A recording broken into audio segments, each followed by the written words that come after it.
Dear listener, Out of Cruel Space Chapter 18 is a little too raunchy for YouTube, so you can find the link to the Reddit story in the description below. Apologies for that, but now on to Chapter 19. Enjoy.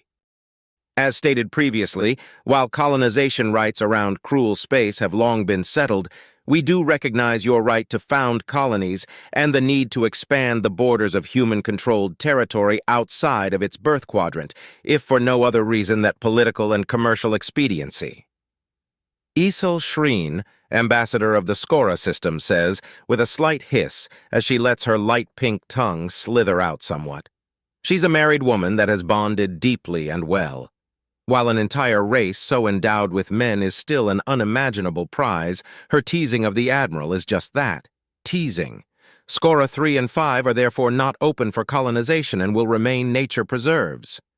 In spite of the fact that there is in fact no unique form of flora or fauna life on either Skora 3 or 5, therefore disqualifying either of them as preserves and classifying them as planetary scale parks instead. Admiral Cistern asks in the small meeting room. The nearest systems to cruel space were Skora, Anriak, and Brule, and there were representatives from each. But Ambassador Isel was dominating the conversation. Not unreasonably, as Skora was the most heavily populated and prosperous system of the three. The smug serpent was the big woman in the room, and knew it, literally as well as figuratively, as her dark green and black striped tail spools over nearly a quarter of the out-of-the-way meeting chamber attached to Admiral Cistern's office. I'm sorry, but it will be very, very difficult to incorporate new settlements into the Skora system. She apologizes at first. The very soul of manners, as he can make out the slight quirking to her lips. She's enjoying this. She adjusts how she's resting against the table to not smirk at him, letting her impressive assets tip ever so forward to give him a view that he pointedly ignores in favor of doing his job. But Skora 2 and 4, the Admiral begins pushing from another angle. He can tell that this entire thing is going to try and force him to settle his people into the cities of other races and force them to pay punitive fines if they don't. Anything to get the boys closer to her girls. Mostly so she can win her re-election coming up. The woman that brought the booty would no doubt be a borderline system-wide hero and a shoe-in, tail-in for ambassador. Our farming worlds, there is very little room for development, and the carcinogenic gases that would result in a city as primitive as yours, there would damage the crops and could possibly poison a great many people. We have to ensure that our zeal to bring prosperity does not in any way damage the galaxy around us. She simpers, and it's all the Admiral can do not to roll his eyes. A classic coward move to hide behind a potential victim to deflect all blame and justify preventing any change. The environment is a classic scapegoat, as it can't argue back or make political statements of its own. As contemptible and transparent a move in the wider galaxy as it is on Earth. Unfortunately, it's likely to work just as well. There's always a sizable part of any voter base that's stupid enough to fall for the scaremongering, and there's enough cowards in the otherwise intelligent part of the voters to tip things in favor of the stupid, the glory of democracy. I see, madam. Admiral Cistern begins before the door to the chambers open, and Philip walks in with a small tea cart that has a small but very fancy black forest cake on the top of it, along with a steaming pot of tea and carafe of coffee. Good afternoon, sir. You have all been working hard, and I thought a quick touch of refreshment would serve, Philip says, and Cistern quickly digests the code. Afternoon, not day, meaning there's an event of notice in the last 24 hours. Serve rather than help, meaning that things have gone largely in favor of one side or the other. Of course, thank you, Philip. May I tempt you, ladies? Admiral Cistern offers, and the smiles of all three representatives is all the confirmation he needs. Wonderful. This, dear ambassadors, is a Black Forest cake. I'm afraid the cause of the name escapes me at the moment, but it's a delightful treat and pairs well with the blueberry tea. Although I will be serving my good sir a coffee instead, its harshness is more to his personal liking, Philip says as he pulls out the teacups, forks, napkins, and saucers from the second level of the cart. Okay, so something he needs to look into, but not urgent. The good Admiral allows himself a small smile as Philip first cuts the cake into quarters and places the pieces in front of the other ambassadors first. It's a simple message. Whoever's served first is being given a consolation prize. All three of these girls hold no benefit. He holds all the advantage. Whatever's happened was very good for humanity. Delicate cups full of blueberry tea are placed in front of each and every other ambassador, and a large mug is filled with coffee for the Admiral. Thank you, Philip. As usual, your timing is exceptional. Thank you, sir. Speaking of timing, this just arrived for you, he says, handing a datapad to Admiral Cistern. He nods to the spy, who gives a slight bow before placing the cart to rest beside the door but out of the way and walking out after another slight bow. Oh, this is delightful. This was made on Earth? Ambassador Isel asks. She's already finished half of her own and has half the remaining half balanced on her fork. Oh no, the ingredients are from Earth, but they are preserved and then prepared on the Dauntless. The cake is quite fresh, Admiral Cistern says as he takes a sip of his coffee and examines the datapad. His eyebrows go up and he has to repress a chuckle before putting it to the side. Good news? Ambassador Isel asks, and he nods. Yes, one of my men has apparently been waiting for just this moment and has found himself married. I'll have to put together a gift basket for the couple. Just one? The ambassador of Bruel asks, standing on her chair to properly reach the table in a failed attempt to hold the same sort of gravitas as the rest of the representatives. The Gobe woman, Nikti Tal, is dressed in a formal suit with skirt, but also has bone jewelry that seems to be hand-carved. It has not been lost on Admiral Cistern that both of the other representatives have been dismissive of the little lady. Perhaps that will be of use? She was apparently alone in her endeavors, Admiral Cistern says, double-checking the datapad. Heh, she better appreciate it fast because I'll bet hard credits that everyone that knows her will muscle in as hard as they can, Nikti says with a throaty chuckle. Yet until then, I wish them all the best. After that, they will likely need all the luck. Cistern notes, and there's polite laughter. Something draws the attention of Ambassador Isel, and she sighs. Is something the matter? Representative Lydie Rhett asks. She is a representative of the research firm in control of the Anriac system. It has a several worlds deep in extremes, an ice-covered planet, a molten world, and 2 deserts with atmosphere but no biosphere, meaning that the air is stale and poisonous. Just that my attention is needed elsewhere. Admiral Cistern, you know my conditions. You have my contact information. I look forward to your request to immigrate human citizens to Skora, she says as she finishes off the last of her tea and leaves at a stately slither.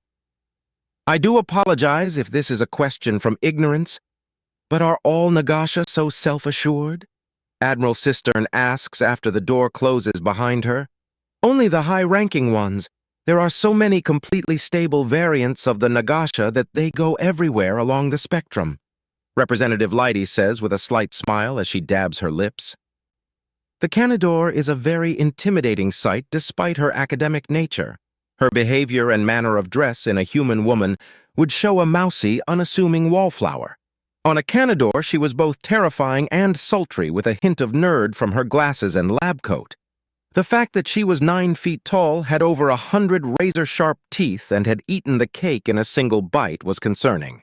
Your treats are as delicious as your presence, Admiral. Still, we're done with that stuffy Nagasha, so let's get down to business, the lion shark woman says, leaning over, giving Admiral Cistern a deep view of her assets. I've been empowered by Canid Solutions to secede control of Anriac 4 to you. Rather generous of you, madam, Admiral Cistern says, and is cut off when Ambassador Nikti snorts loudly. It's a big hunk of rock with poison air around it. Even better, it's got a twin in Anriac 2. The others in the system are a chunk of ice and a ball of lava. It's all a weapon testing and manufacturing facility, the tiny ambassador says, and there's a flash of annoyance across Representative Lydie's face.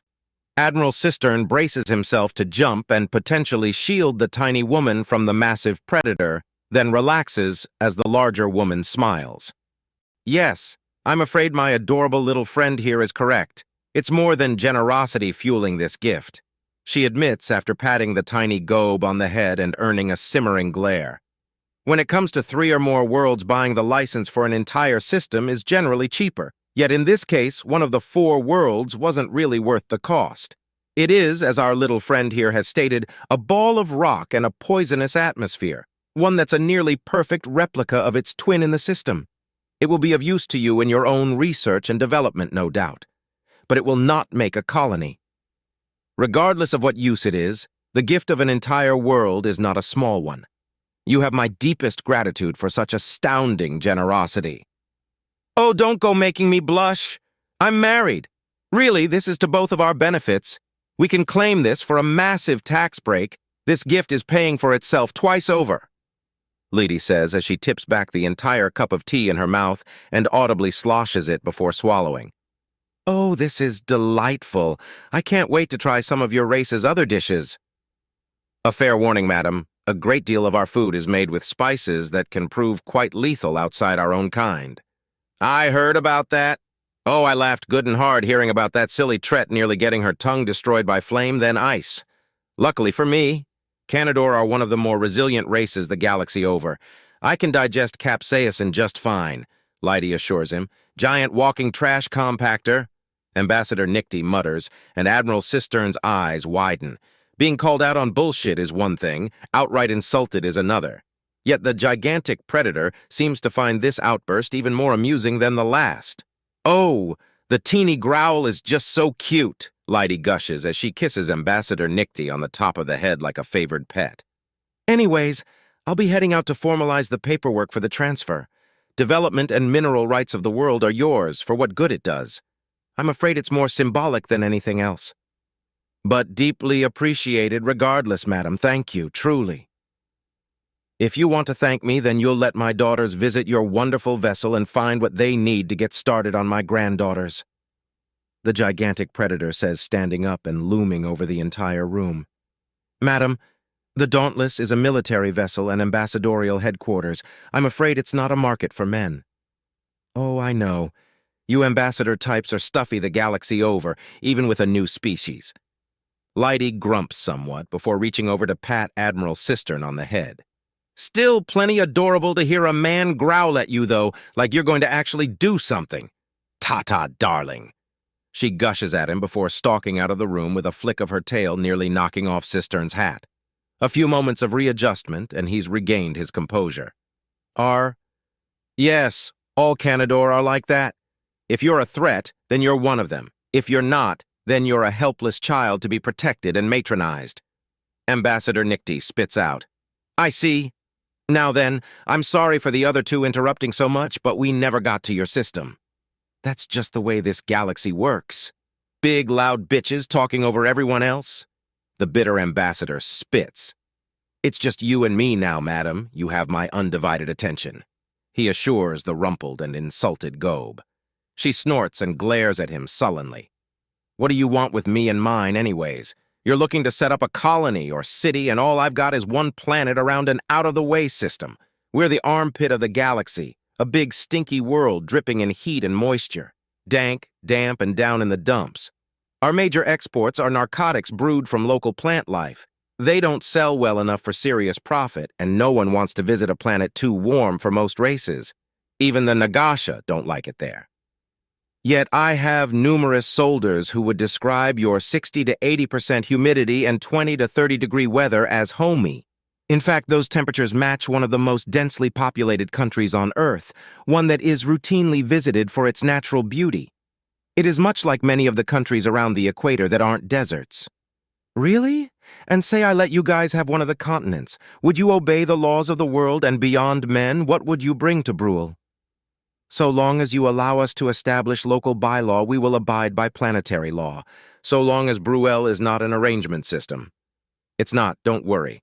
Though why you have a problem with that, I'll never know. The idea of trying to keep one woman happy is a daunting task in my mind. 100 sounds like a punishment handed down by a sadistic god. Admiral Cistern says flatly, and for a moment Nicty just stares at him. Then she breaks out into heavy laughter. She has to brace herself against the table in order to keep from falling off her chair as she doubles over in laughter. Admiral Cistern, for his part, simply sips at his coffee and waits patiently for the hysteria to subside. Oh, that's a good one. I've lost all doubt that you come from a race where men are as common as dirt. I'm glad one of us is amused by all this. Oh, relax, big man, relax, you're fine. We got room. There are 2 megacontinents and a smaller one almost smooshed in the middle on Bruel. The smaller one is sparsely developed mostly because it's only got a single mountain range on them. That's what we use for spaceports and where most of the cities are. You can have that one. It can be under your laws, but the main laws of the world are no killing without good cause and keep your hands to your own things. Standard galactic policy, just enforced by those that most of the galaxy think they need these rules enforced on. That's perfect, Admiral Cistern says as he examines the datapad that he was brought earlier. It's not just a report on what his men had gotten up to, but pertinent information and suggestions for the 3 systems. Bruel's notes are some of the more practical. How would you feel about farms being set up? What kind of farms? To start, how about cocoa trees, sugarcane, and rice stalks? If you're curious, cocoa and sugar were major ingredients in the cake you just ate, and rice is a staple grain. Mass-producible and usable in an enormous amount of dishes, it also preserves almost perpetually when dried. All 3 of these major crops can be grown en masse on Bruel. Admiral Cistern explains, and she just stares at him for a bit. Is something the matter? A farming outpost? Nikti asks, as if stunned. Why not? We'll need people to work those farms. You have the land, and we have a need to get humans out of cruel space. This is practically the definition of mutual benefit. You want to set up a legal farming outpost with exotic but dependable goods. Nikti clarifies in a still stunned tone. Yes, I don't get you, she barks out, and his eyebrows go up somewhat.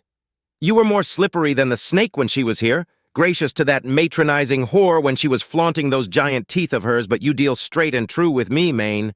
What's your game? No game, or rather, there's no game with you. Ambassador Isel was being a slippery sort and trying to trick me, so I gave her nothing but platitudes until she left. Representative Leidy was looking to profit and look good, so I let her do it as she was in no way hurting me or mine. But you are willing to speak fairly and you are trying to better yourself and your people, but not at the detriment of mine. That is something I can really work with. The smile he gets in return tells him that the deal is as good as sealed. Respect and courtesy are high-value coin to those who receive little of it.